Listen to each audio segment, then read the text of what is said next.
Kita sapa Bunda Hani. Assalamualaikum Bun. Sehat Waalaikumsalam Bunda. warahmatullahi wabarakatuh. Alhamdulillah baik, Teh Helga. Alhamdulillah, Teh Tini dan teman-teman bagaimana kabarnya? Alhamdulillah luar biasa. Alhamdulillah. Allahu Akbar tadi kata Ya. Tini. Ya, Alhamdulillahirabbil alamin. Baik, kita bisa mulai Teh Helga.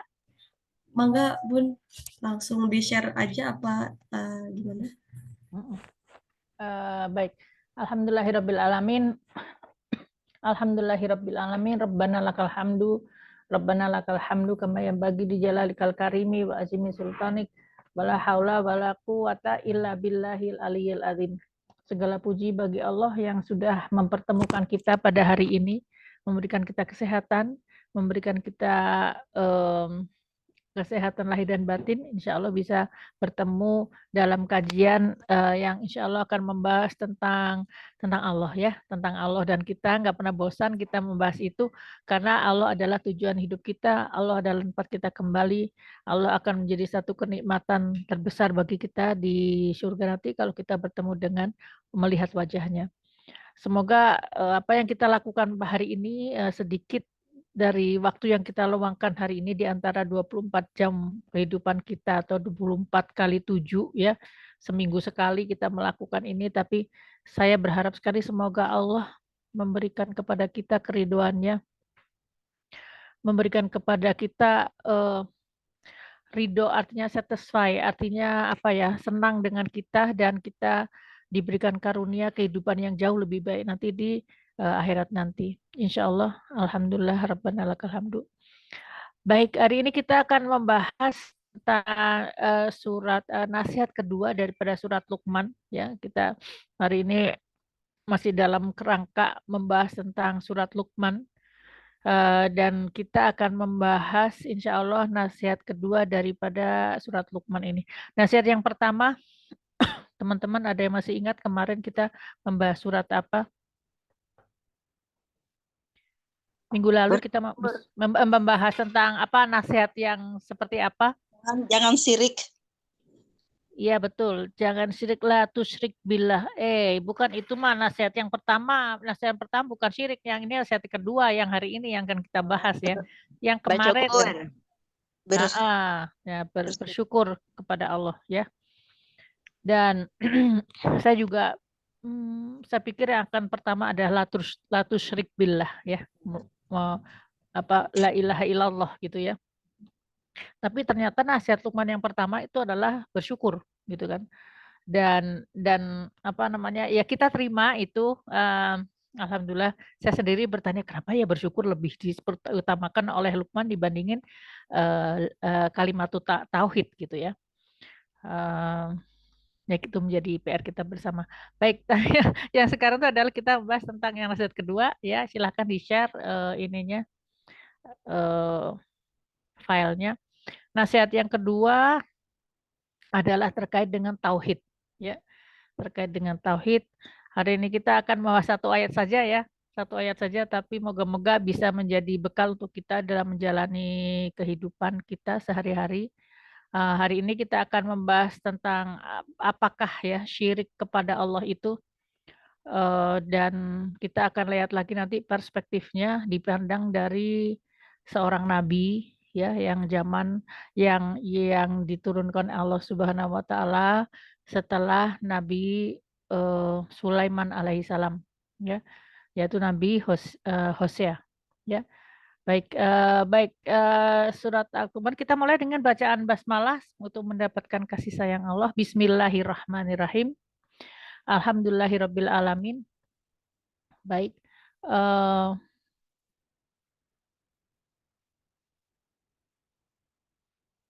Baik. Ayat yang selanjutnya kita sampai yang slide yang kelima. Silahkan langsung masuk ke slide kelima.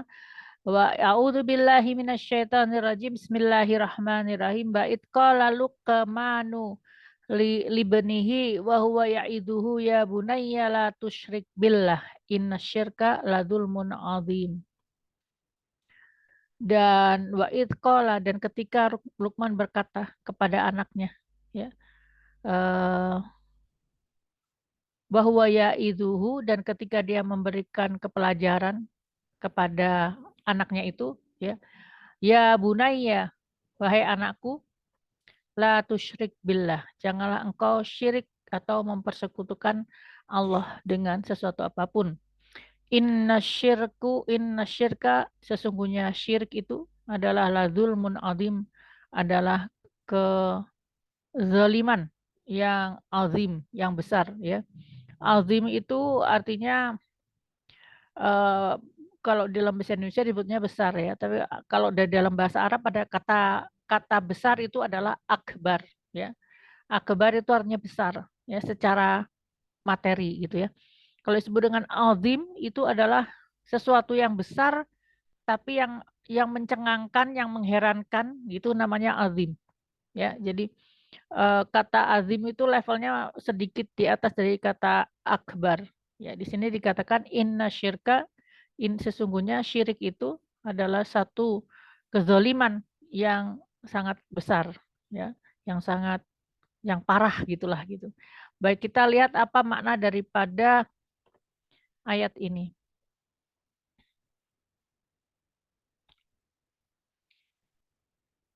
Baik, di dalam Ibnu Katsir disebutkan, ya, mungkin bisa di zoom-nya lebih lebih sedikit lebih besar, Teh, supaya nah supaya pas, oke. Hmm, biasanya bisa lebih besar ya. Oke, baik. Ini cukup nggak, Bunda? Yang penting buat teman-teman kalau saya mah sudah hafal. Sudah. Gimana? Kata teteh, ibu-ibu kelihatan? Iya. Bapak-bapak? Kurang besar Oh, sedikit.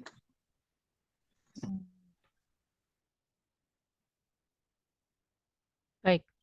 Di dalam Ibnu Katsir disebutkan bahwa Allah menyebutkan kisah Luqman ini eh, dengan yang dia menasihati anaknya, yaitu anaknya itu kalau di dalam satu riwayat dari Imam Baihaqi, anaknya itu bernama Saran, ya. Saran adalah anak daripada Luqman, dan maka dia, karena dia ini, Luqman ini adalah seorang yang oleh Allah diberikan kebijakan, ya, diberikan kemampuan untuk menelaah suatu masalah, segala macam masalah, ya, dan kemudian segala kejadian, kemudian dia melihat bahwa akhir dari dalam kehidupan ini adalah akhirat nanti, dan apakah yang harus dilakukan oleh seseorang untuk biar sukses di akhirat nanti, maka dia memberikan nasihat-nasihat kepada orang-orang di sekitarnya, karena Luqman ini juga adalah seorang hakim, ya, dan dia juga memberikan nasihatnya kepada orang yang paling dia kasihi, yaitu anaknya, ya. Nasihat kepada anaknya. Ya, ini buat saya sendiri juga sesuatu yang apa namanya, sesuatu yang harus kita, apa, yang kemarin waktu minggu lalu Teh Ninih pernah berbicara juga tentang hal ini, ya. Jadi mengingatkan kepada anak itu adalah sesuatu yang paling utama, ya. Karena disebutkan dalam Al-Qur'an, ku anfusikum wa ahlikum naro, dan hendaklah kalian memelihara diri kamu pertama, dan kedua adalah keluarga kamu dari siksa api neraka. Artinya yang pertama kali harus diingatkan itu justru adalah keluarga kita yang paling dekat, orang-orang yang paling kita kasihi.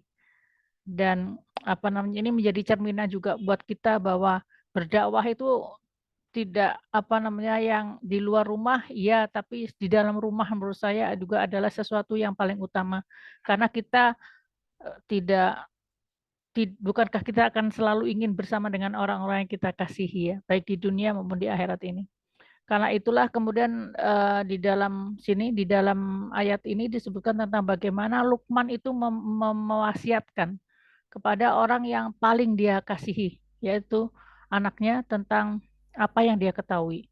Dan ini nasihat yang kedua adalah la tusyrik billah. Saya pikir ini akan menjadi satu pedoman buat kita ibu-ibu, ya. Eh, Surat Luqman ini kan menjadi pedoman buat kita, apa yang harus kita nasihatkan kepada anak-anak kita ini, ya. Dan nasihatnya ini kita bisa nyontek dari surat Luqman ini. Ini yang harus kita eh, berikan, kita ajarkan kepada anak-anak kita. Kemarin yang kita belajar tentang bersyukur, ya. Kemudian yang kedua adalah la tusyrik billah, adalah kita apa namanya, tidak syirik kepada kepada Allah, ya. Jadi hal yang pertama yang ia kepesankan kepada anaknya ialah hendaklah ya, anaknya ini hanya menyembah Allah saja. Satu-satunya yang layak disembah adalah Allah Subhanahu wa taala, dan tidak ada lain yang lebih utama selain daripada Allah. Yang kedua, jangan mempersekutukan dengan siapapun, ya. Kalimat ini tuh sebetulnya klise gitu ya. Akan tetapi bagaimana kita menjalani, ya, bagaimana kita menjalani kalimat tauhid ini dalam kehidupan kita sehari-hari. Itu yang jangan dirubah dulu teh sebentar, ya. Bagaimana kita bisa apa namanya, mengaplikasikan kalimat tauhid itu dalam kehidupan kita.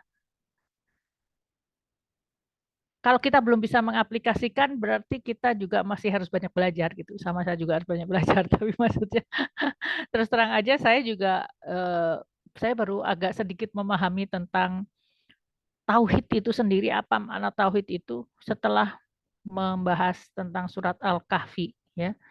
Jadi tahu sih kalimat tauhid la ilaha illallah, tapi bagaimana kita mengaplikasikan dalam kehidupan kita? Bukankah kita sudah tidak menyembah berhala? Bukankah kita eh, tidak menyembah yang lain-lain gitu ya? Iya, secara materi di zaman ini kita tidak menyembah yang lain-lain. Akan tetapi kalau di zaman sekarang mungkin yang harus kita perhatikan adalah sejauh mana kita itu menempatkan Allah di dalam kehidupan kita. Seharusnya Allah adalah yang nomor satu dalam kehidupan kita. Tapi sejauh mana kita itu melaksanakan itu, ya. Artinya yang paling simpel juga adalah misalkan sholat, ya. Sejauh mana kita mengutamakan sholat di antara yang lain. Sejauh mana kita mengutamakan perintah Allah dibandingkan dengan permintaan orang lain.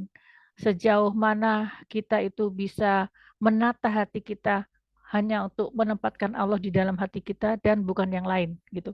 Ini satu PR ya. Saya pikir kalimat tauhid itu um, adalah inti daripada risalah Allah Subhanahu wa taala, dan kalimat tauhid ini adalah sesuatu yang besar gitu.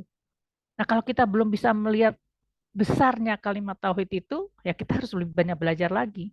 Sejauh mana kita bisa menempatkan Allah di dalam kehidupan kita, mengutamakannya lebih daripada yang lain, bukan secara materi ya, tapi secara ruhani ya, secara hati ya. Karena sekarang kita sudah tidak menyembah lagi, menyembah apa namanya, zaman-zaman kita sekarang kan tidak lagi menyembah berhala gitu, tapi sejauh mana misalnya HP itu di dalam kehidupan kita, sejauh mana karir itu ada di dalam kehidupan kita, sejauh mana anak itu mengisi hati kita dibandingkan kepada Allah, sejauh mana keluarga itu menjadi sesuatu yang kita cintai lebih daripada Allah. Nah, ini yang harusnya kita kita kita renungkan, dan nanti di akhir daripada sesi ini saya ingin berdiskusi dengan teman-teman semuanya tentang aplikasi la ilaha illallah itu di dalam kehidupan kita.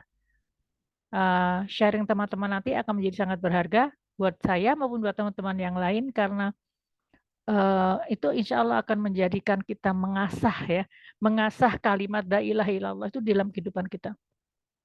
Kemudian disebutkan di sini inna syirka ladzulmun adzim, sesungguhnya apa namanya, syirik itu adalah suatu kezaliman yang besar. Sekarang ada yang masih ingat tidak apa yang disebut dengan zalim? Kita sudah belajar ya beberapa kali. Apakah masih ada yang ingat apakah yang disebut dengan zalim? Menempatkan suatu tidak di tempatnya. Menempatkan sesuatu tidak pada tempatnya. 100 buat tes ini. Selanjutnya kita lihat, selanjutnya kita akan mengulang lagi apa yang disebut dengan zalim itu. Yaitu zalim itu uh, zulmun. Ya, kalau zulmun itu artinya bentuk kata benda dari kata zalim itu sendiri. Jadi Zulmun itu artinya kezoliman, ya. Ya, baik. Zalim itu adalah tidak meletakkan sesuatu perkara pada tempatnya, ya. Seperti marah kepada orang tua itu tidak pada tempatnya. Seharusnya kita berterima kasih, selalu berterima kasih kepada orang tua. Ya, sebentar nih. Lawan kata dari zolim adalah adil. Nah ini mungkin juga sedikit jadi agak lebih membantu kita ya. Meskipun maknanya tuh lawan kata tidak selalunya tepat, tapi paling tidak kita bisa bisa melihat apa namanya sesuatu kezaliman itu adalah sesuatu yang tidak adil. Ya, baik. Sebelum kita mulai, saya mau ada 2 atau 3 dari teman-teman dari kita apa yang disebut dengan zolim dalam kehidupan yang kita lihat hari ini. Sebelum saya meneruskan lagi. Silakan, bisa dibuka mic-nya atau di-sharing. Apakah kezoliman yang terbersit di kepala kita? Apakah zolim itu? Kalau saya tadi bilang, membentak orang tua itu zolim. Kenapa? Kita hidup dari air susunya, dan harusnya kita banyak berterima kasih dan berbuat baik, bukan membentak orang tua kita. Oke, lanjut selanjutnya ada saya minta 2 atau 3 contoh dari kezoliman yang pernah kita lihat.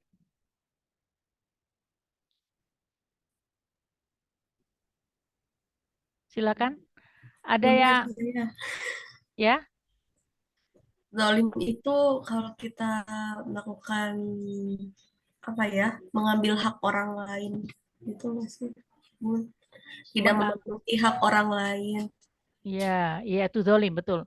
Jadi mengambil mengambil hak orang lain ya. Misalnya contoh misalnya eh, apa namanya mengambil listrik tetangga ya Teh Helga ya. Ya kan? Yang bayar tetangga PLN-nya, tapi kita ngambil. Nah, itu kan tidak adil, itu namanya zolim. Betul, terima kasih Telga. Selanjutnya, buang sampah sembarangan. Wah, ini termasuk zolim juga ya, Pak Apri ya. Kenapa? Kenapa buang sampah sembarangan itu zolim? Oh ya, harusnya di tempat sampah ya. Ya, buang sampah harusnya di tempat sampah. Jadi tidak betul, karena buang sampah harusnya di tempat sampah. Atau kalau bisa lagi, sampahnya harus diolah gitu ya, di recycle. Terima kasih Pak Apri. Kemudian Ibu Yanti, zolim adalah melakukan hal yang dapat merugikan orang lain. Ya, ini tuh bahasa ini bahasa Indonesia. Zolim bahasa Indonesia Mbak Yanti ya. Zolim adalah melakukan hal yang merugikan orang lain. Contohnya apa? Contohnya apa Mbak Yanti? Tapi sebetulnya zolim itu tidak hanya merugikan orang lain. Ya, sesungguhnya orang zolim itu zolimun li nafsih. Dalam Al-Quran disebutnya bahwa orang bisa zolim kepada dirinya sendiri, jadi belum tentu kepada orang lain. Ya, oke. Contoh misalnya orang yang kikir, kikir itu zolim kepada diri sendiri. Kikir itu. Kenapa? Karena dengan kikir hartanya segitu-gitu aja. Tapi kalau kita sedekah, maka hartanya akan bertambah berlimpah. Jadi kalau orang kikir itu dia zolim kepada dirinya sendiri gitu. Oke, terima kasih Ibu Ibu Mbak siapa namanya Mbak Yanti ya. Cuman ada koreksi sedikit. Zolim itu selain merugikan orang lain juga merugikan diri sendiri. Tapi saya mau kasih contoh bayangannya begini. Kalau kita itu eh, nah, eh, memakai masker dari kaos kaki, zolim bukan? Jelas. Zalim. Zolim, kenapa? Tidak pada tempatnya. Kaos kaki letaknya buat dipakai di kaki, ya kan? Kalau misalkan dipakai di sini, ya itu ada kotoran, bibit penyakit, semuanya kita taruh di sini jadiin masker, kita akan menjadi sakit kan gitu. Mbak kalau kaos kakinya bersih gimana? Boleh kaos kakinya bersih tapi nggak ada cantelannya ya. Kemudian buka lagi. Tapi intinya itu adalah melakukan sesuatu yang tidak pada tempatnya itu zolim. Ya. Kemudian selanjutnya sesuatu yang bertentangan dengan akidah dan akhlak. Ya. Baik. Maksudnya Teh Popon, kenapa? Ini betul, ini betul. Salah satu zolim adalah bertentangan dengan akidah dan akhlak. Kenapa disebut zolim, Teh Popon?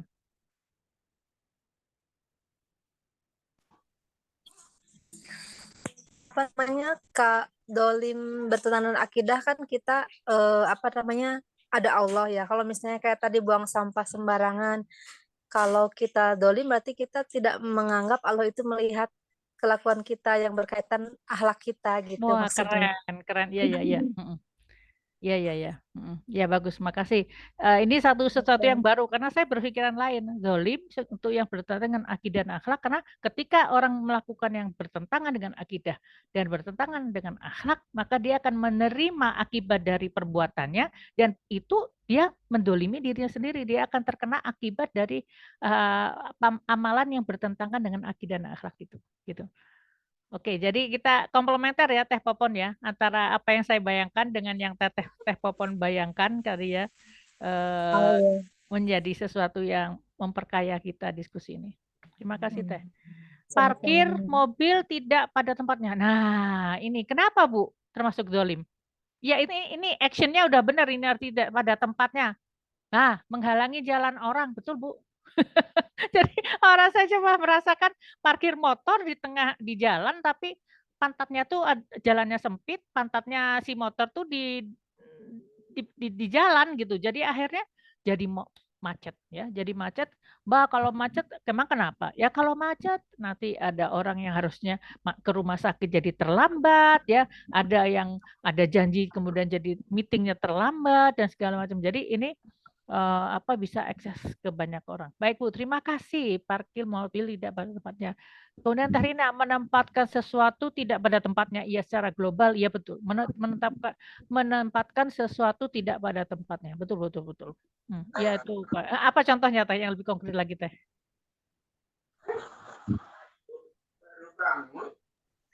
Apa ya? Contoh.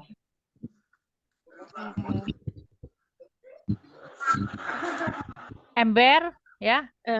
Harusnya diletakkan di mana? Ember harusnya diletakkan di belakang ya, di kamar mandi ya. Iya. Nah, kalau ember ditaruh di ruang tamu bagaimana?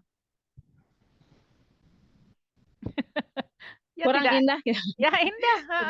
Terus nanti ada tamu datang, ini ngapain ada ember di sini gitu kan ya.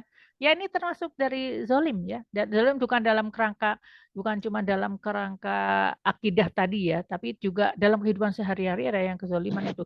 Makanya kita belajar ya menempatkan sesuatu pada tempatnya seperti kata sampah tadi harus tempat sampah ya kan. Di rumah saya ada 2 tempat sampah, satu buat yang organik, satu yang non organik, satu buat yang hijau-hijau, yang buat sisa-sisa dapur, yang satunya lagi untuk plastik dan kertas ya.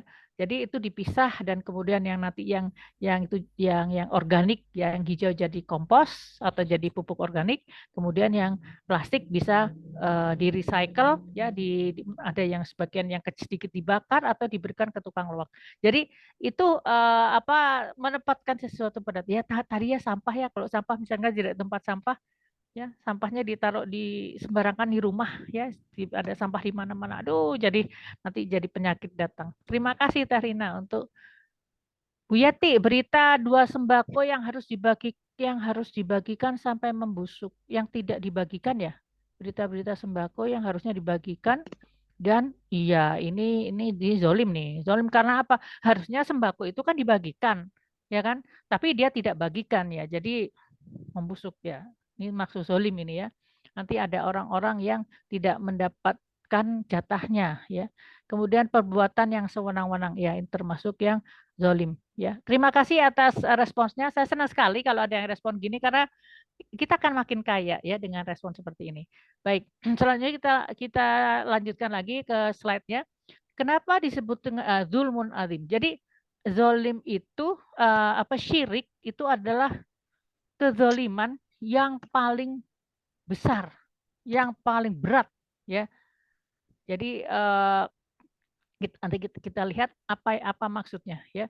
Karena sebetulnya kenapa seperti itu? Karena Allah adalah yang memberikan kita segalanya, memberikan kita makan, minum, sehat, keluarga, mobil, rumah, semua yang Allah berikan kepada kita. Tapi kita melakukan syirik, bukannya berterima kasih kepada Allah, tapi memuja yang lain gitu loh. Memuja idola, memuja harta, memuja jabatan, memuja atasan misalnya gitu. Nah, ini yang disebut dengan ini syirik, inilah yang Allah tidak suka. Allah sangat-sangat tidak suka karena sebetulnya inti dari semua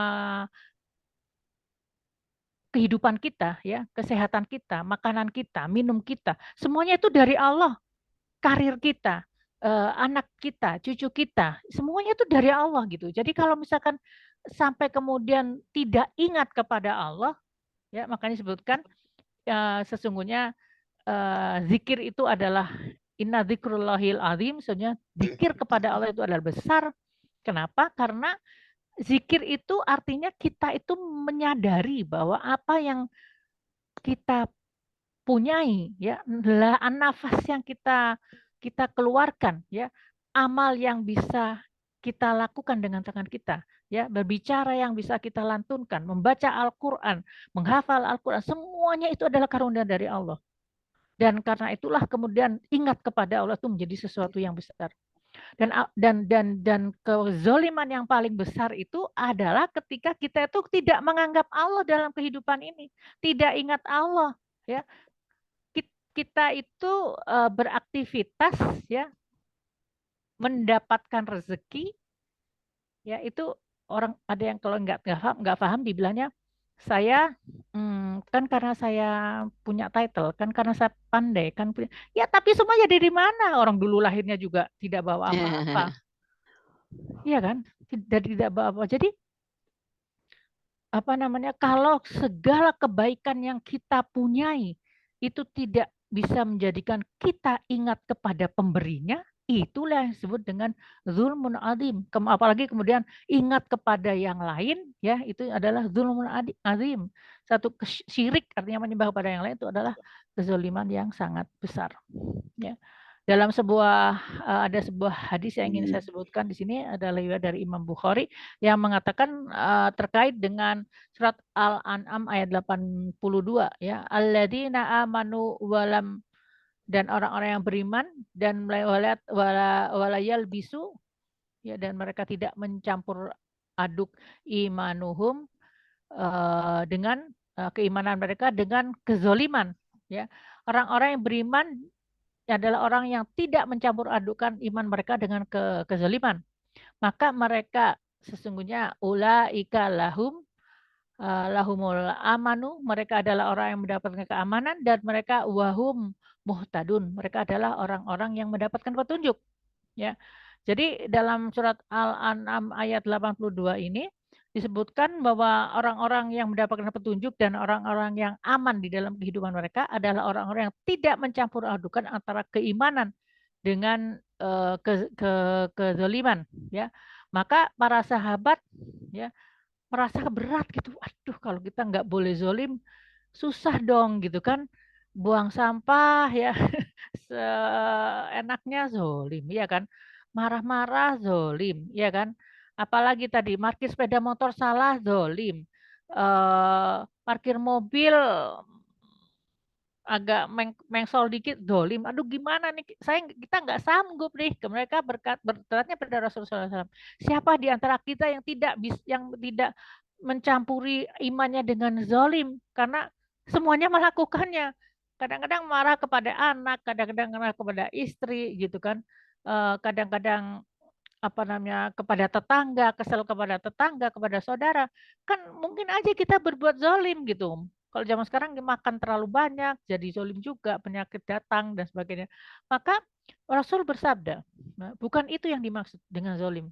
Yang dimaksud dengan zolim dalam surat Al-An'am itu dijelaskan di dalam surat Luqman ayat 13, yaitu ya bunayya la tusyrik billah inna syirka la dzulmun adzim. Sesungguhnya yang tidak diperbolehkan itu adalah syirik ya, syirik.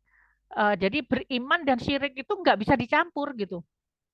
Janganlah mencampur adukan keimanan dengan kezoliman. Maksudnya yang dimaksud di dalam surat Al-An'am ada dijelaskan dalam Luqman 13 yang dimaksudkan kezoliman itu adalah syirik. Dan itu tidak bisa dicampur aduk. Begitu seseorang itu melakukan syirik, imannya tuh langsung hilang. Ya, karena memang tidak bisa. Allah itu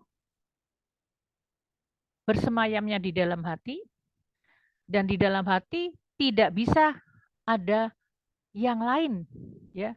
Jadi hati itu apakah diisi dengan Allah atau diisi dengan yang lain? Apakah diisi dengan tauhid atau diisi dengan yang lain gitu ya. Jadi itu yang dimaksud dengan kezaliman yang dimaksud dalam surat Al-An'am ayat 82 ya. Oke, selanjutnya kita beberapa menit lagi. Baik, untuk menjadikan ilustrasi ya, saya ingin bercerita. Mau nggak cerita hari ini kita cerita satu ayat tapi ada ceritanya? Apakah teman-teman bersedia mendengarkan cerita? Iya, mau. Bersedia, mau, Bun. Mau dengar Jangan cerita. tidur ya, jangan tidur ini. Baik, jadi saya akan bercerita tentang Nabi Hosea. Ya, apakah teman-teman ada yang pernah mendengar Nabi Hosea? Baru. Belum. Apakah salah satu di antara kita ada yang sudah pernah mendengarnya? Cung, siapa yang pernah mendengar? Nabi Hosea? Belum ada ya. Baik. Nah, gitu berarti kita belajar sama-sama ya. Jadi sebelum cerita tentang Nabi Hosea ini saya akan bercerita tentang setelah Nabi Sulaiman ya, era masa zaman setelah Nabi Sulaiman alaihissalam. Jadi Nabi Sulaiman alaihissalam itu beliau itu mempunyai kerajaan ya, kerajaan yang sangat hebat, sangat besar ya saat itu ya, pada sekitar abad 10 sebelum Masehi. Jadi 10 abad 10 abad sebelum 10 abad ya. 100 berapa 100 kalau sekitar 1000 berarti berapa teh 1000 tahun. Berarti 100 abad ya. 100 abad, 10 abad. 10 abad sebelum Nabi Isa alaihi salam. Ya, 10 abad sebelum. Itu adalah zamannya Nabi Sulaiman, ya. Nabi Sulaiman itu mempunyai kerajaan yang sangat besar, sangat makmur. Kebayang nggak sih rajanya itu nabi gitu loh. Hebat ya. Satu kerajaan yang rajanya nabi. Dan ini adalah Bani Israel. Saya juga ingin bercerita tentang Bani Israel ini karena kita ini kalau udah ngomong Israel itu antipati. Israel yang sekarang iya memang mereka zolim lah gitu ya. Tapi jangan lupa bahwa para nabi sebagian besar itu adalah dari kalangan Bani Israel. Para nabi artinya orang-orang yang sangat dicintai oleh Allah Subhanahu wa taala itu sebagian besar adalah dari kalangan Bani Israel. Karena itu kita harus memilah-milah ya di dalam diri kita, pemikiran kita. Kalau Israel yang sekarang zolim, ya, tapi Israel yang dulu belum tentu, ya, karena ada banyak nabi di kalangan Bani Israel. Jadi kerajaan saat itu disebut kerajaan Israel atau kita mengatakan kerajaan Israel yang bersatu ya. Dia merupakan kesatuan dari 12 suku Israel. Jadi Israel itu punya 12 suku ya. Ini menarik juga ya, saya juga pernah mencari tentang siapakah 12 suku. Memang mereka tuh punya 12 suku yang berbeda-beda dan setiap suku juga mempunyai tabiat-tabiat yang berbeda juga gitu kan.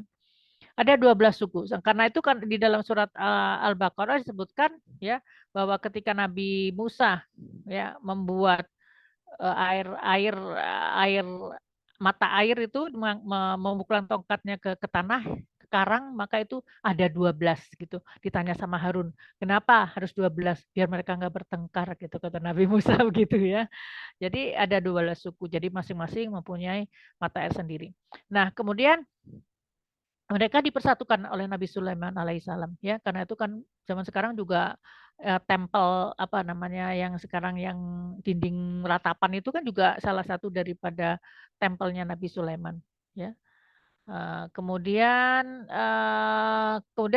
pada tahun 930 sebelum Masehi, 9 abad sebelum Nabi Isa alaihissalam ya, Nabi Sulaiman ini wafat tahun 930 sebelum Masehi wafat, dan setelah wafat terjadi perselisihan kekuasaan lah ya.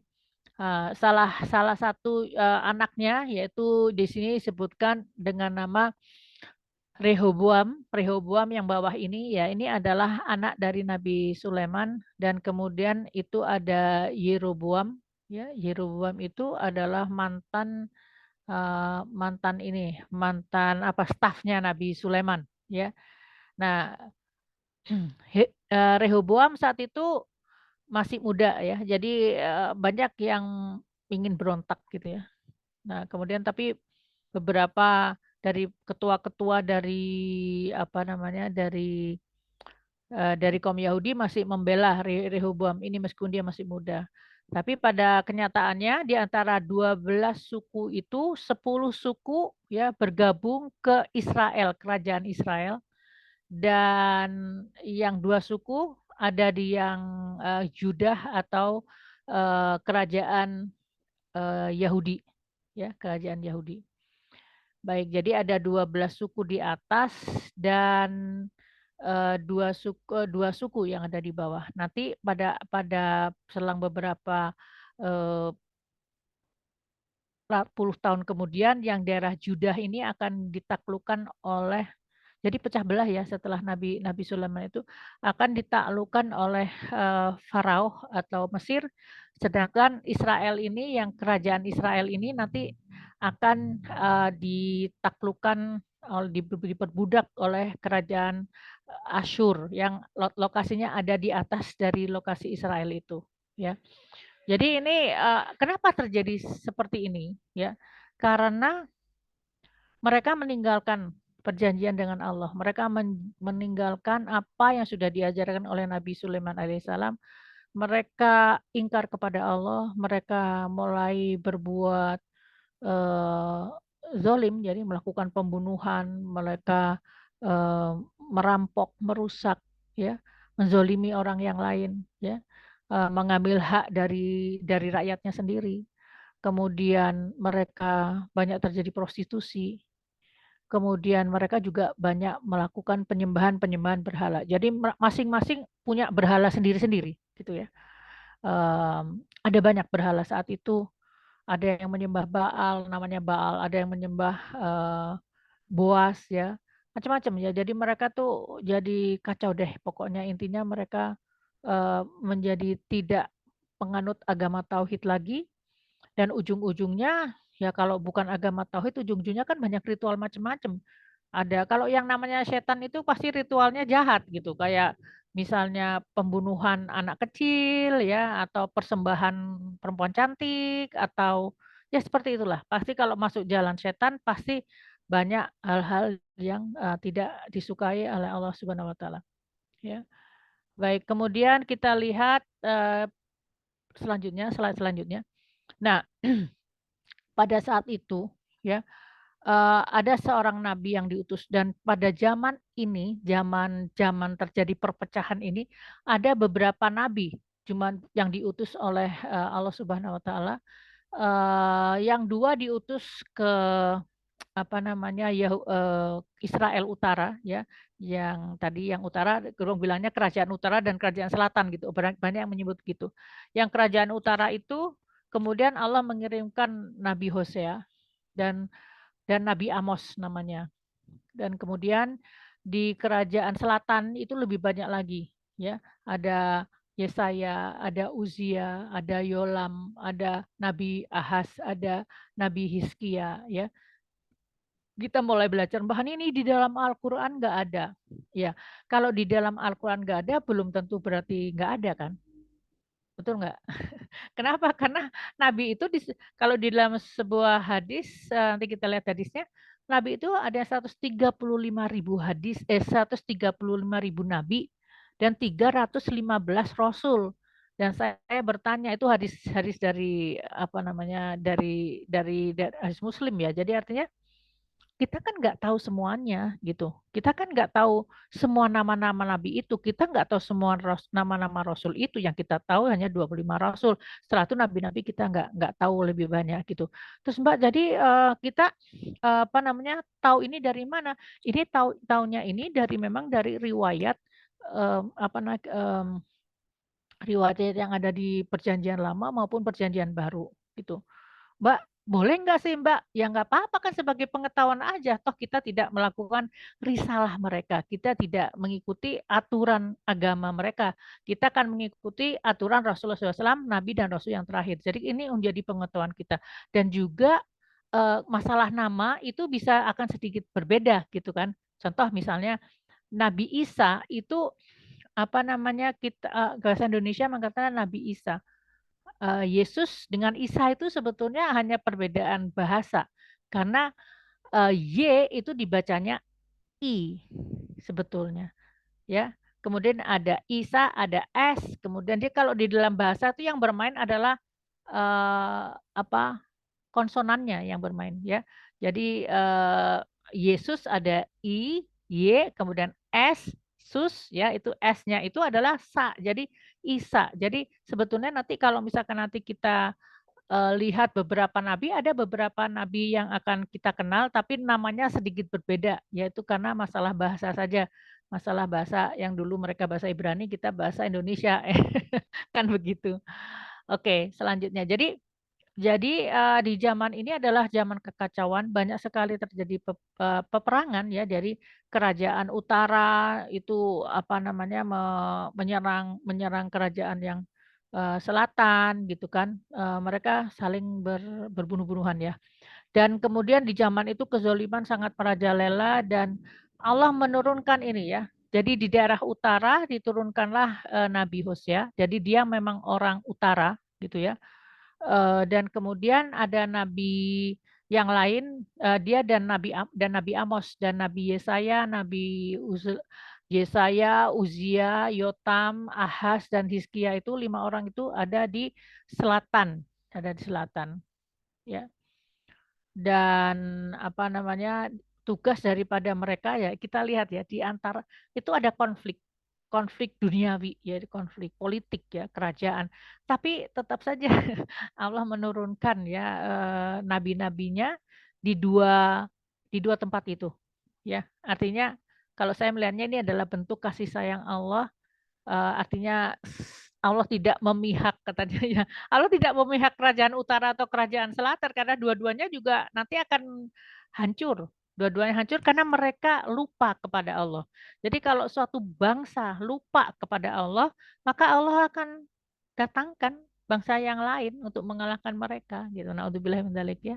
Karena itulah sebetulnya kalau kita sebagai bangsa Indonesia ini juga kita beriman dan bertakwa kepada Allah itu bukannya untuk supaya Allah jadi apa namanya? Jadi untungnya ke Allah enggak.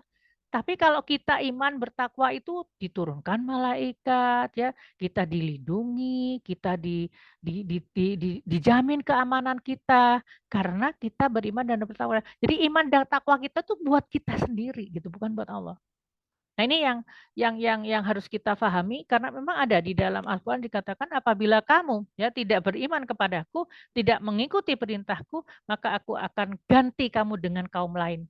Ya, itu ada di surat Muhammad kalau nggak salah ayat yang terakhir.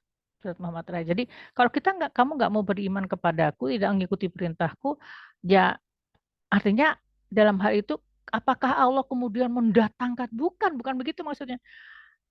Kalau kita tidak beriman, tidak berserah diri kepada Allah, tidak tawakal, tidak ingat kepada Allah, kata Allah, oh kamu gak ingat sama aku ya?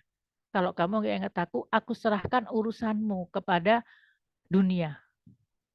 Kepada dunia tanpa perlindunganku dan di dunia itu ada orang-orang kaum-kaum yang lebih jahat ya dan mereka lebih kuat gitu dan itulah yang akan menjadi menguasai orang-orang yang beriman yang berkurang keimanannya dan ketakwaannya kepada Allah. Jadi keimanan dan ketakwaan kita sebagai orang yang berbangsa itu sebetulnya adalah proteksi buat kita semua. Ya. Oke, kembali lagi ya. Setelah ngobrol-ngobrol tadi. Selanjutnya, baik. Jadi Nabi Hosea ini, Hosea ini adalah nabi yang penuh dengan apa ya? Penuh dengan kasih sayang. Jadi nabi yang lemah lembut di dalam kondisi negara yang kacau balau seperti itu,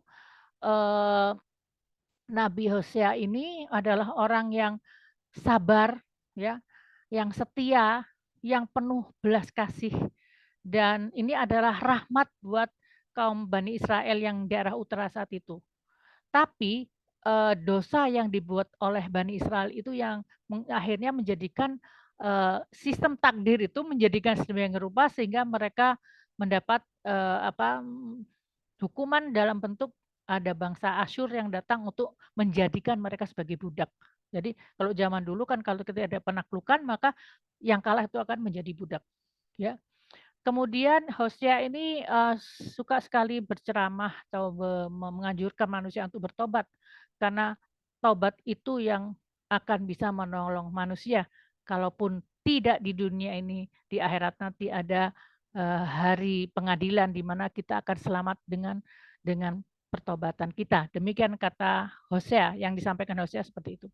Nah, kemudian yang menarik lagi adalah perjalanan hidup keluarga Hosea ini. Ya. Nabi Hosea ini bertemu dengan seorang pelacur bernama Gomer. Ya, namanya lucu ya, Gomer.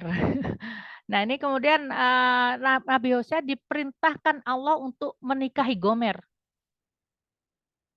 Diperintahkan oleh Allah untuk menikahi Gomer. Bahkan anak-anak 3 orang anaknya itu diberi nama oleh Allah. Ya, 3 orang anaknya namanya Yisrael, kemudian Lo Ruhama sama Lo Ami. Ya, Yisrael itu adalah nama-nama ini adalah merupakan simbolis ya, simbolis peringatan kepada Bani Israel saat itu. Yisrael itu artinya artinya oh ini saya belum, Masya Allah ya. Baik. Ya. Yisrael itu artinya bangsa yang durhaka. Ya. Lo Ruhama itu artinya tidak mendapatkan kasih sayang. Ya, artinya yang Lo Ami tidak mendapatkan teman.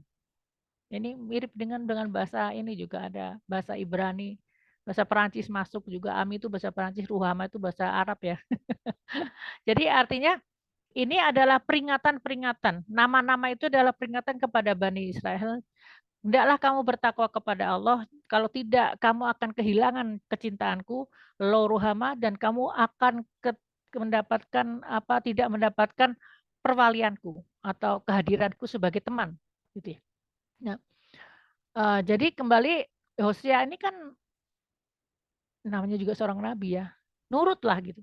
Disuruh nikahin Gomer, memang cantik, tapi bayangin seorang ustadz gitu ya, kalau nikahin pelacur gitu.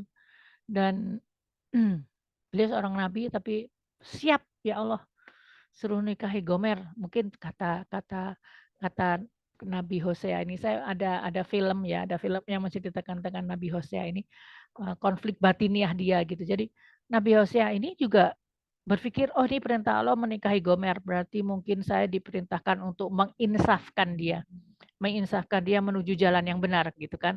Jadi siap ya Allah, nikahlah dia dengan Gomer. Selanjutnya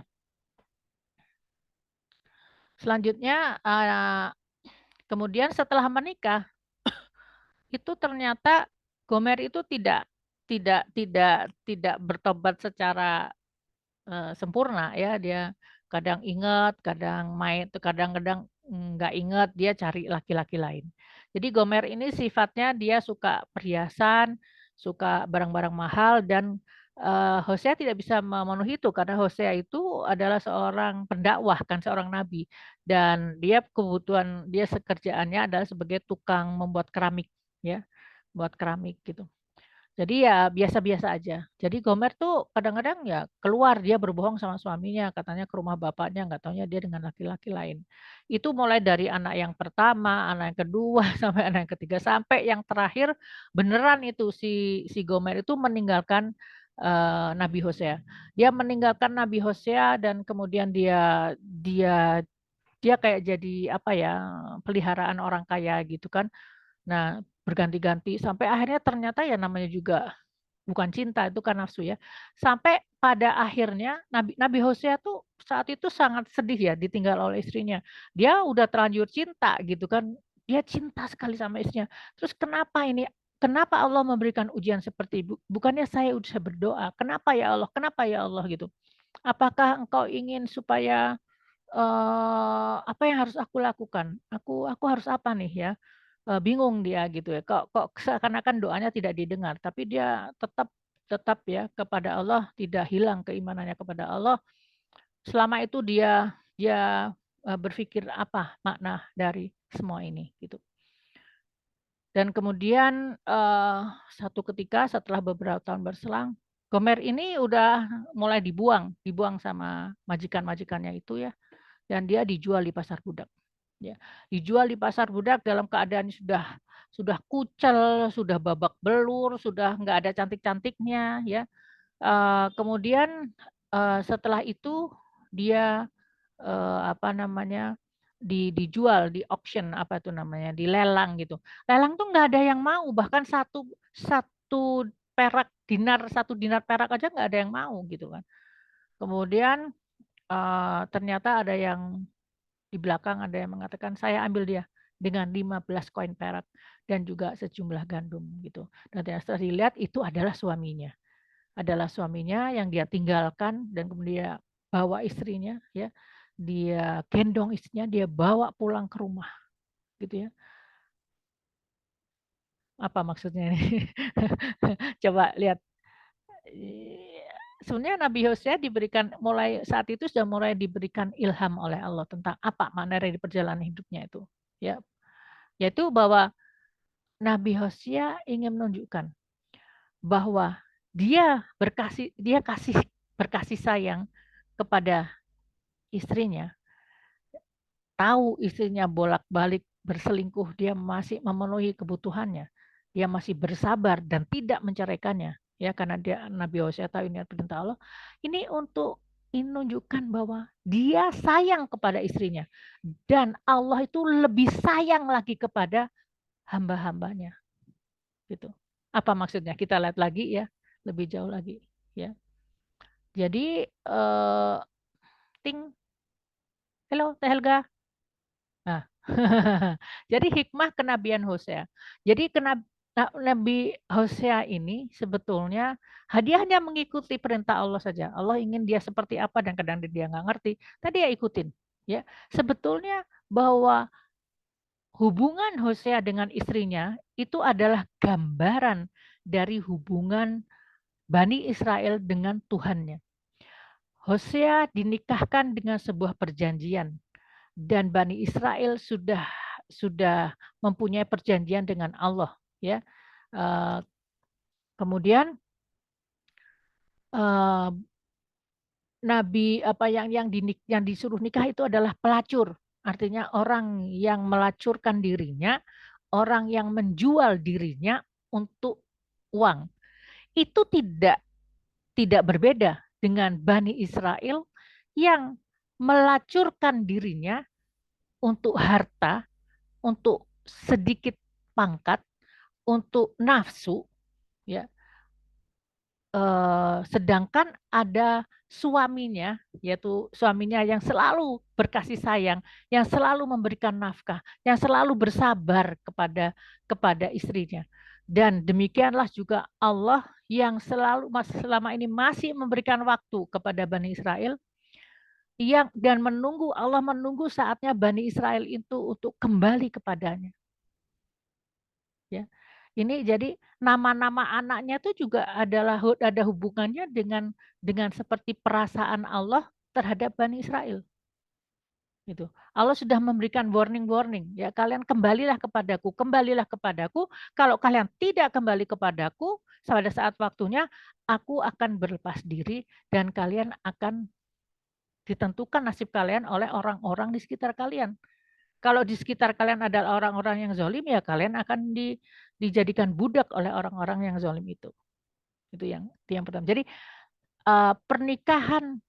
pernikahan Nabi Hosea dengan Gomer itu adalah gambaran tentang bagaimana sikap Allah kepada Bani Israel yang sudah melacurkan dirinya kepada dunia, kepada kezaliman, dan menyembah-nyembah berhala. Yang kedua, setelah istrinya itu tidak terpakai kan, maksudnya setelah istrinya itu dilempar menjadi budak, nggak ada yang mau beli, ya, maka Hosea yang membeli dengan harga yang mahal. Dari yang dulunya ada satu orang yang menawar 1 koin perak, jadi bukan gitu, yang memberikan lelang itu loh, ya, menawarkan satu, kan turun harganya sampai 1 koin perak, ya, itu belum ada juga yang mau ngambil, tiba-tiba Hosea memberikan 15 koin perak dengan gandum, ya, jadi membeli istrinya kembali gitu, memberi istrinya kembali setelah perbuatan istrinya yang, aduh, ini bukan hanya cuma berselingkuh 1 kali nih. Memang udah jadi langganan gini, udah penyakit nih. Tapi masih dibeli situ oleh Hosea, Nabi Hosea, dan kemudian dibawa ke rumah dibawa ke rumah dan kemudian dirawat kembali. Nah, ini adalah gambaran dari Allah. Kalau kalian itu bertobat kepadaku, kembali kepadaku, maka aku akan terima. Itu demikian gambaran dari Allah. Jadi kan waktu itu Nabi Hosea juga dihina-hina. Kamu tuh mendakwahkan tentang Allah, hari akhir, kebaikan, tapi istri kamu seperti itu, gitu kan? Tapi ternyata inilah yang kemudian oleh Allah ingin ditampilkan kepada kaum Bani Israel, bahwa rumah tangga dari Nabi Hosea dan Gomer itu adalah seperti permisalan sikap Allah kepada Bani Israel. Masya Allah. Ya, moga-moga bisa ditangkap ini apa yang saya ungkapkan. Nanti kalau kita masuk ke tanya jawab. Baik, selanjutnya.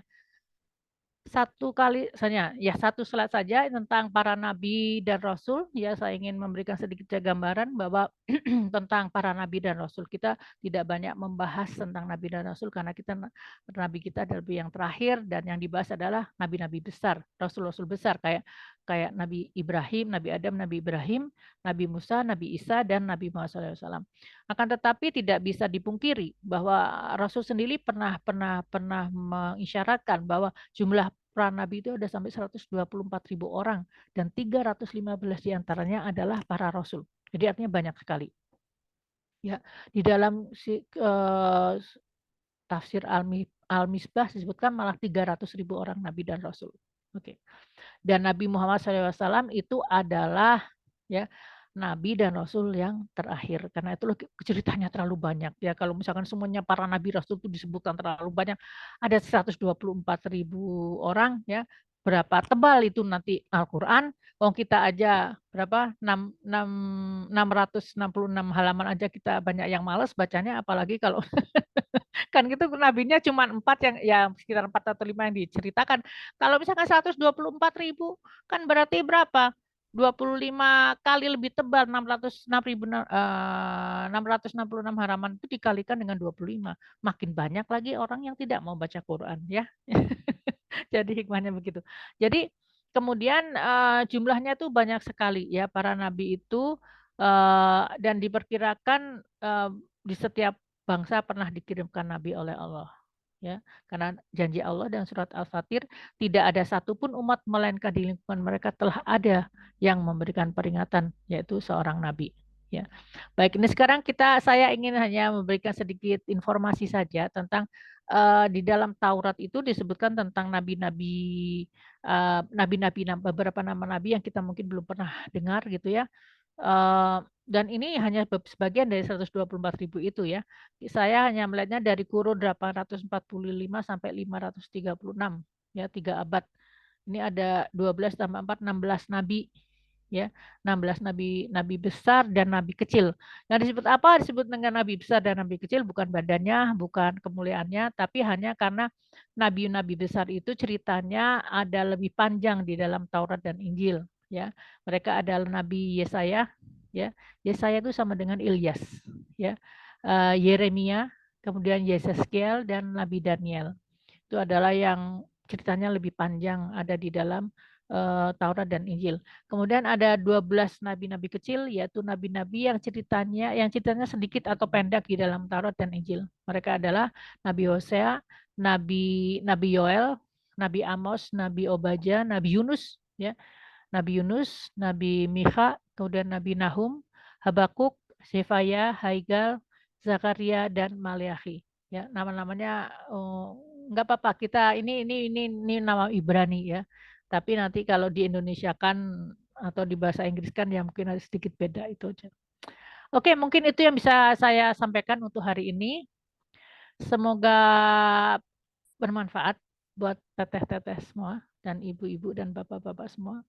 Kita bisa lanjutkan dengan waktu yang tersisa dengan sedikit diskusi tentang ini, tentang bagaimana kita mengaplikasikan la ilaha illallah dalam kehidupan kita. Kita lihat tadi Nabi Hosea, seluruh hidupnya, pernikahannya, seluruh periode pernikahannya itu adalah menjadi apa penegakan dari kalimat la ilaha illallah itu sendiri. Apa penegakannya buat dari Nabi Hosea? Yaitu dia meletakkan cintanya kepada Allah. Dia menuruti apa saja yang Allah perintahkan kepada dia. Ya, sampai dia diperintahkan untuk menikahi seorang pelacur. Kata kalau Allah minta siap gitu kan. Kemudian setelah itu dia menjadi benar-benar cinta pada istrinya, dan itu juga salah satu yang ujian dari Allah Subhanahu wa taala. Tapi di atas semuanya dia tetap meletakkan kalimatullah. Dia tidak pernah berhenti dari mendakwahkan kalimat-kalimat Allah, dan memang yang dia lakukan benar-benar hanya menceritakan tentang kalimatullah. Begitu yang bisa saya sampaikan. Silakan kita bisa masuk ke dalam sesi diskusi. Baik, terima kasih. Jazakillah khair. Bunda Hani, Masya Allah, luar biasa sekali pemaparannya. Mangga teteh-teteh, ibu-ibu, bapak-bapak, kalau ada yang ingin disampaikan untuk ditanyakan, dipersilahkan. Bisa melalui kolom chat atau langsung. Ditanya atau komen atau bercerita tentang sesuatu yang terjadi dalam kehidupan gitu kan. Dan apakah cerita yang pernah kita lihat atau yang pernah kita alami itu adalah sesuatu yang bisa kita persembahkan kepada Allah? Bagian mana dari setiap orang punya penderitaan, betul tidak? Teh ini menderita tidak? Betul. Setiap orang punya penderitaan. Jadi jangan merasa sengsara sendiri ya.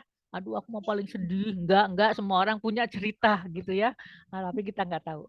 Nah, tapi di balik cerita-cerita itu, cerita kehidupan kita itu, apakah yang kita persembahkan kepada Allah? Apakah tobat kita? Ataukah perjuangan kita untuk menegakkan ya kalimatullah dalam diri kita? Atau hijrah kita? Atau apa? Ya, silakan. Saya ingin sekali, nggak harus diri sendiri ya, bisa ke orang tentang cerita tentang orang lain, apa saja. Ini akan bisa membantu kita untuk bisa apa ya, mengasah lagi gitu ya. Cerita kehidupan kita ini menjadi suatu cerita yang nantinya ujung-ujungnya tuh kalau dilaporkan kepada Allah di hari akhir itu kita akan aman gitu. Karena memang semua cerita itu nggak masalah. Tapi bagaimana kita bisa menjadikan cerita itu nanti menjadi sesuatu yang menjadikan disukai oleh Allah, nah itu. Dan permainannya itu sebetulnya kadang-kadang ada di hati saja. Oke, silakan kita buka diskusinya. Assalamualaikum, Mbak Hani. Waalaikumsalam warahmatullahi wabarakatuh. Teh Isdamang. Alhamdulillah. Ya, ini sedikit mau tadi ini Nabi Hosea itu istrinya kan setelah istilahnya selingkuh lah ya katakan, Iya. tapi dia menampung kembali gitu. Iya. Kan kalau Dibeli lagi. ya dibeli lagi gitu. Dibeli Jadi lagi dengan harta yang itu dia punya. Dia tuh kalau dalam sebuah kisah disebutkan itulah harta yang dia punya dan dia menebusnya. iya. Jadi maksudnya tuh kalau orang tuh udah bucin sama Allah tuh jadi udah perilakunya tuh udah di atas rata-rata. Jadi kalau secara Iya, betul. Hubungan sosial secara biasa tuh udah kayak nggak make sense gitu ya. Iya, Tapi kayak aneh gitu ya. aneh. Tapi maksudnya saya ngeliat di situ tuh dia tuh kayak udah bisa nurunin hawa nafsunya untuk tidak ngejudge orang itu salah, lu salah gitu. Jadi nggak seperti itu gitu. Jadi ya mungkin itu salah tapi bukan dia gitu. Hanya Kayak ngikuti perintah Allah aja. Iya gitu. Jadi udah kayak ya istilahnya kayak gitu ya udah gitu. Tapi aku harus tolong dia gitu. Maksudnya sampai Hebat bisa ya, seperti itunya hebat gitu. ya, hebat ya. Iya, Heeh. jadi Kan ada kadang kalau ada juga pernikahan, maaf saya potong sebentar. Kadang-kadang ada juga pernikahan yang harus level gitu loh. Maksudnya pernikahan duniawi. Jadi kalau misalkan suaminya atau istrinya nggak seperti dia malunya udah kayak apa gitu kan. Padahal iya, sebetulnya itu kan hanya ujian gitu. Kembalikan lagi kepada Allah. Ya terus gimana Teh Is? iya itu yang bagusnya tuh dia nggak ada hawa nafsu ngejudge gitu ya. Hmm. Kan kalau manusia seperti biasa tuh misalnya dia berbuat salah, kamu tuh salah, nah, gitu kan ada keinginan untuk memarahi gitu dan mengadili gitu. Kalau itu tuh kalau kondisinya kita manusia yang sebetulnya masih belum level bucin kepada Allah itu suka masih ada rasa amarah gitu kalau dizolimi gitu kan. Iya betul, Nah, betul. tapi beliau itu ya salut lah pokoknya ya nggak bisa berkata apa-apa gitu. Jadi intinya Betul. ya hebat lah gitu. Aduh, saya juga belajar tentang Nabi Hosea itu, saya tuh nggak bisa membayangkan gitu apa katakanlah misalnya pasangan selingkuh gitu, kita kan udah aduh mau cerai aja deh gitu kan gitu kan sering-seringnya itu udah gitu kan udah saya udah nggak mau lagi gitu kan udah kapok lah gitu. Tapi kebayang saya juga ini laki-laki loh yang diselingkuhi gitu, bukan laki-laki yang berselingkuh. Nah, istri yang suaminya berselingkuh itu kadang istrinya masih bisa memaafkan, ya kan? Tapi seorang laki-laki yang istrinya berselingkuh dan tidak dengan satu orang, ya, itu yang, aduh, saya juga, masya Allah gitu ya, betul-betul seorang nabi ini ya, dan hidupnya perjuangannya itu untuk ditonton karena kehidupan keluarganya itu ditonton oleh orang pengikutnya, coba kebayang nggak? Dan pengikutnya tidak banyak, Nabi Hosea itu. Jadi jangan dikira bahwa seseorang itu ketika mendakwahkan kalimatullah itu dia harus banyak pengikut gitu. Karena tidak selalu begitu. Ya, dan ada sebuah hadis ya Muslim yang sahih mengatakan bahwa di hari akhir itu nanti ada nabi yang datang tanpa pengikut gitu. Nah, ini Nabi Hosea salah satu nabi yang dia nggak banyak pengikutnya karena ya hidupnya dianggap kontradiktif gitu. Dia menyampaikan agama, tapi istrinya sendiri kayak gitu. Dan dia sering dilecehkan oleh orang-orang sekitarnya. Itu kamu perbaiki dulu tuh istri kamu. Daripada ngomongin tentang Tuhan, hari pengadilan, hari kebangkitan gitu. Ya coba kebayang sedihnya gimana sih Nabi Hosea digituin gitu kan. Sedih banget pasti. Dan itu sepanjang pernikahannya tuh tidak satu orang yang mencampur adukan antara tugas dia sebagai nabi dan kehidupan rumah tangganya. Menurut saya ini berat banget. Terima kasih Teh Is untuk komennya. Silahkan yang lain coba ayo. Saya. Ya, tadi ini kaget saya. Oh maaf, keras ya. Enggak apa-apa. Ya gimana? Saya pasti amazing ya dengan keadaan seperti itu ya. Tapi Mbak Ani saya tuh jadi mikirnya gini, itu mah kayak keadaan yang tidak umum kan Mbak Ani. Itu mah kayak cerita Nabi Khidir gitu. Iya. Sama Nabi Musa. Jadi saya pikir ini ada sesuatu nuansa yang kita tidak mengerti kalau menurut saya mah. Jadi ini teh khusus buat Nabi Hosea kayaknya ini mah kayaknya kan masalahnya kalau secara syariat ya Mbak Hani kan ada gitu ya pakem-pakemnya gitu. Jadi kalau ini mah kayaknya kasus yang Kita dulu ya kalau syariat kita pengikut syariat Rasulullah SAW ya. Oh iya, Nah, enggak maksudnya misalnya. Jadi kalau kita mensikapi mendengar ya ini yang saya ingin coba berikan kepada teman-teman semua. Jadi ketika kita melihat cerita-cerita di masa lalu yang tidak mempunyai syariat dengan yang sama Nabi dengan Muhammad. kita, Nabi Muhammad SAW, kita harus melihatnya dari satu sisi aja. Yang kita lihat adalah sisi ketuhanan, perjuangan seseorang mentauhidkan ya, kan Allah. mentauhidkan Allah itu. Itu tuh gitu. Jadi saya juga Oke. di sini ingin mengajarkan ya pada ibu-ibu, teman-teman semuanya yang ada di sini bahwa eh, apa namanya, kitabullah tuh bukan sekedar bukan hanya Al-Qur'an. Kitabullah itu juga adalah Ya. kitab-kitab Allah yang lain, ya. Nah, tapi kan syariatnya, ya kita nggak ngomong syariat kalau udah seperti itu. Syariat itu kita sudah pakem, udah Rasulullah SAW. Kalau yang syariatnya Nabi Adam, di mana kemudian apa namanya menikah Ya, ya. silang gitu kan ya, ya itu udah Saudara kandung. nggak bisa lagi gitu kan. Ada syarat-syarat yang berbeda gitu.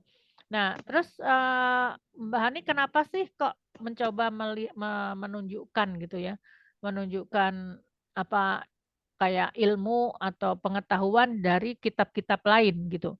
Karena komplementer. Dan tapi yang satu syarat yang utama, kalau kita mau membaca kitab yang lain atau mengambil knowledge-nya aja, ya mengambil ilmu pengetahuannya aja, kita harus tahu Quran dulu. Kenapa? Kalau kita sudah tahu Quran, nanti kita akan bisa melakukan judgment. Ini itu kita nggak ngomong syariah ya, syariah sudah karena kita tidak melakukan syariah mereka itu pasti gitu kan. Sekarang yang masalah tauhid aja, masalah ketuhanan yang kita lihat gitu. Jadi pada saat itu kita bisa melihat bahwa bagaimana perjuangan para nabi dan orang-orang soleh yang terdahulu, perjuangan mereka menuhankan, mengesahkan Allah itu seperti apa. Dan itu adalah sesuatu yang sangat berharga.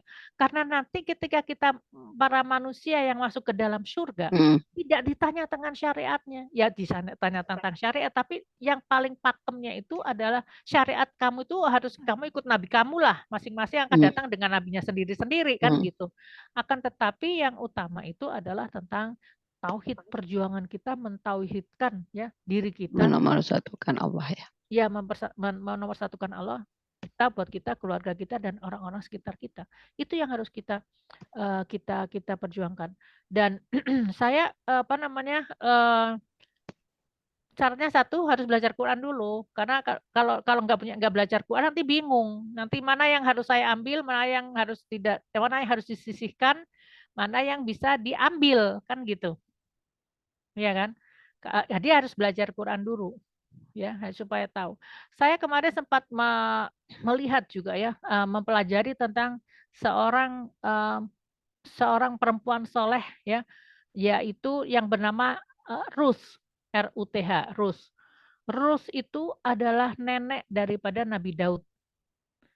Ruth itu adalah seseorang dari suatu suku namanya suku Moab yang dia itu penyembah berhala habis-habisan sampai harus membunuh anak di altar gitu, membunuh bayi di altar atau anak kecil di altar. Pokoknya gitulah seperti itu sampai yang pokoknya penyembahan berhala yang parah lah. Tapi kemudian Ruth ini berjuang. Kemudian dia adalah seorang pendeta, dia pendeta perempuan yang bukan pendeta suster gitu loh, suster perempuan lah ibaratnya gitu ya, yang dia memfasilitasi proses itu semua, proses sacrifice itu. Tapi kemudian dia mendapatkan hidayah, dia kemudian bertemu dengan suaminya, kemudian bertemu dengan mertuanya adalah orang soleh di zaman sebelum Nabi Daud ya, 2 generasi sebelum Nabi Daud. Dan kemudian dia berjuang, dia berhijrah dengan mertuanya, suaminya meninggal, dia bersama mertuanya berhijrah ke Bethlehem, ke Nazaret, terus kemudian dia menjalani banyak cerita-cerita yang intinya itu adalah memperjuangkan keimanan dia. Intinya bagaimana dia memperjuangkan Allah di dalam hatinya. Dan yang amazingnya, ya film itu pasti dibuat bukan oleh orang Islam, saya tahu, ya. Tapi film itu ketika saya perhatikan kata-kata orang-orang yang soleh di situ, ya kata-katanya Ruth, kata-katanya mertuanya yang soleh itu tuh tidak jauh-jauh dari Quran tentang Tuhan ya. Itu tidak jauh dari Quran. Nanti makanya kita kalau sudah menghafal Quran, sudah punya lah, maksudnya bekal Quran, itu akan bisa melihat typically kalimat-kalimat Allah itu seperti apa. Dan nanti kalau kita lihat ke dalam Bible atau Taurat, kita bisa lihat, oh ini sama nih kalimatnya dengan Quran. Terutama kalimat-kalimat yang ada hubungannya dengan Allah. Yang Allah berfirman begini, itu sama kalimatnya. Ya, tapi kalau udah cerita gitu kan, misalnya ceritanya jadi agak beda. Seperti misalnya kalau di Islam yang disembelih adalah Ismail, kalau di dalam Taurat Perjanjian Lama yang disembelih adalah Ishak gitu kan. Nah itu kan apa namanya ada distorsi dari penulis dari kitab itu ya, kitab apa Taurat itu. Tapi kita bisa tahu ini enggak, ini yang kita punya pakemnya adalah Al-Quran dan Ismail gitu. Karena yang Al-Quran itu yang jelas-jelas tidak ada perubahan di dalamnya. Jadi kita ambilkan referensinya adalah Al-Quran dan kita ambil ininya aja apa hikmahnya atau hikmah ya apa ya pelajarannya gitu dari kitab-kitab itu. Nah, salah satunya kita tadi belajar tentang Nabi Hosea tadi, yaitu nabi yang ada di dalam kitab perjanjian dalam Taurat dan Injil dan apa kita bisa ambil hikmahnya gitu ya. Jadi kita tidak bertanya tentang syariatnya ya Teh Tini ya. Gitu. Syariatnya. Mungkin kalau yang Islam sekarang mah syariatnya lebih ketat lah. Maksudnya kita Islam itu syariat kita tuh lebih balance. Syariat kita tuh lebih balance. Contoh misalnya gini, kalau Nabi Isa alaihissalam, kalau kata kan kalau ditampar pipi kanan, berikan pipi kiri kan gitu ya. Betul enggak? Ada memang kisah mereka, makanya mereka bagian dari orang Nasrani ada yang sabar banget gitu. Hari kita kalau kita ditampar pipi kanan, kamu boleh menampar pipi kanan dia. Itu kisos namanya. Boleh gitu. Tapi di dalam Al-Quran disebutkan apabila engkau mengampuni itu lebih baik darimu. Jadi kalau engkau mengampuni, kamu mendapatkan pahala yang banyak. Jadi agama Islam kita tuh Masya Allah udah komplit, udah paling gampang, paling balance, paling adil itu agama kita itu. Gitu. Nah kalau di agama, kalau misalkan perkataan Nabi Isa yang itu kan, kalau misalnya kalau ditampar pipi kanan nih kasih yang kiri gitu kan, babak belur jadinya. Belum tentu semua orang bisa melakukan itu. Kalau Nabi Isa alaihissalam bisa melakukan itu, ya itu memang perintah Allah saat itu seperti itu gitu loh. Tapi kan kalau di zaman kita tidak. Karena itulah kalau kita mempelajari tentang kisah-kisah atau yang ada di dalam Taurat Injil itu, ya kita tidak melihat syariatnya karena kita bukan pengikut syariat mereka, tapi kita mengambil hikmah nilai tauhidnya gitu. Dan kita bisa lihat, oh ternyata gitu kan, Allah udah ngirimin para nabi banyak loh, dan nabi-nabinya hebat-hebat loh, nabinya keren-keren loh, gitu, Masya Allah gitu. Itu menjadikan kita juga makin sayang sama Allah. Karena Allah itu mengirimkan banyak nabi kepada umatnya. Dan kita makin lihat bahwa Allah tidak innallaha la dzulman lil abid. Allah itu tidak pernah zalim kepada hamba-hambanya. Yang dipunyai Allah kepada kita tuh hanya kasih sayang, kebaikan, keberkahan gitu loh. Bonus gede-gedean gitu loh. Amalan kecil bisa dapat besar gitu ya. Baca surat Dukhon aja sudah bisa bangun istana di surga, itu kan siapa lagi yang bisa melakukan itu kalau bukan Allah Subhanahu wa taala. Mungkin itu yang bisa saya sampaikan. Insya Allah, tabarakallah Bunda Hani, jazakillah khair. Antum Ini sudah ini ya Bunda Hani waktunya sudah melebihi. Pasti masih banyak sih yang mau bertanya. Mungkin di pertemuan selanjutnya kita ya. Boleh. Mungkin kita cukupkan pertemuan kali ini. Boleh silakan Teh Tini di backup Teh Helganya, di mute dulu Teh Helganya, Teh Tini yang menutup. Baik, kita sama-sama lantunkan doa akhir majelis untuk kita tutup pertemuan kali ini dengan subhanakallahumma wa bihamdika asyhadu alla ilaha illa anta astaghfiruka wa atubu ilaik.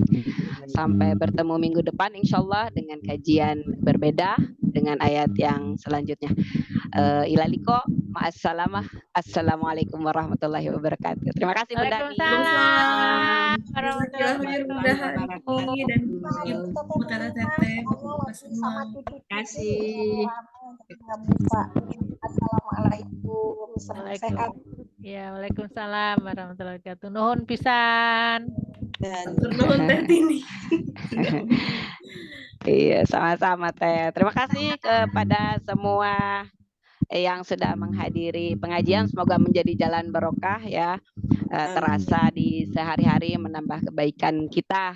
Amin. Terima kasih Ibu Dewi, Teh Widya, Ibu Nani, Teh ya Helga sama-sama, terutama, makasih. Matur and nuhun Teh Teh. Ika.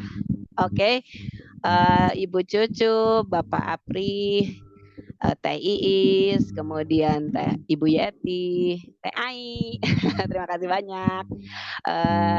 Teh Tanti, Teh Iis, Teh Waniti, Teh Popon, Teh Yanti, Teh Bu Eti, dan Teh Desi. Terima kasih banyak ya. Assalamualaikum. Jazakumullah khair. Waalaikumsalam warahmatullahi wabarakatuh. Izin live ya Teh Tini. Iya, terima kasih. Mangga yang mau live, dan sebentar lagi insya Allah akan ditutup oleh Teh Ika, insya Allah. Terima kasih semua. Jazakumullah khair.